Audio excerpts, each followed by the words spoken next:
kehadiran bangunan ini telah mengamankan dan mensejahterakan kawasan ini. Assalamualaikum warahmatullahi taala wabarakatuh.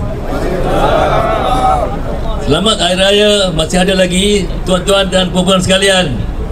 Saya hari ini ingin memaklumkan satu perkara yang ramai tidak mengetahui, iaitu tentang bangunan Perkim ini. Bangunan Perkim ini adalah hasil daripada usaha almarhum Perdana Menteri yang pertama. Bangunan yang tersergam ini adalah hasil atau merupakan warisan daripada Perdana Menteri yang pertama yang telah mengasaskan Perkim dan telah berusaha dengan kerjasama daripada negara Islam di Timur Tengah supaya dibangunkan bangunan ini menjadi lambang keharmonian dan kedamaian dan dijadikan sebagai bangunan tempat mengembangkan Islam yang kita namakan Dakwah Islamiyah Malaysia, yang ringkasannya adalah Perkim. Sejak daripada tahun 80 lagi, it was started in 1980, dah 40 tahun bangunan ini dibuat, dan saya dimaklumkan oleh rakan-rakan yang mengikuti sejarah bahawa kehadiran bangunan ini telah mengamankan dan mensejahterakan kawasan ini, kerana kawasan ini pada mulanya tidaklah sejahtera sekarang. Tempat ini menjadi tempat yang banyak masalah sosial. Tapi sejak daripada tahun 80, Perdana Menteri yang pertama menggagaskan perubahan Perkim dan membina bangunan ini dengan kerjasama sebuah negara Islam di Timur Tengah untuk mengamankan kawasan ini.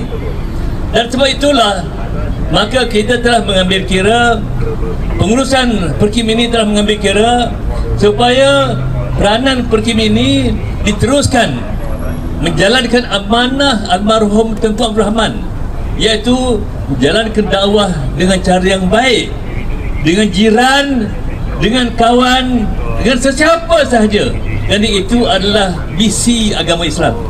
Maka sebab itu saya ingin menjelaskan bahawa kalau bangunan ini dibuat atas dasar yang sedemikian, maka sangatlah wajar dan sangatlah tepat dan sangatlah patut diberi penghormatan kepada bangunan ini, supaya kita elakkan daripada sebarang sensitiviti.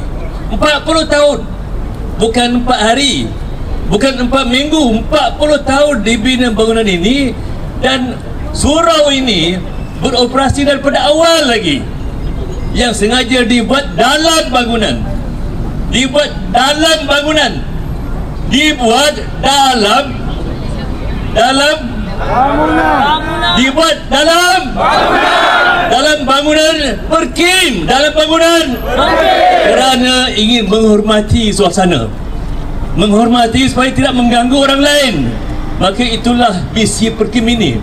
Jadi sebab itu bila kita telah mengetahui sejarah, maka saya percaya eloklah kita menghormati sejarah ini dengan tidak menghina sesiapa, tapi elok kita hormati tentang asal-usul perubahan bangunan ini.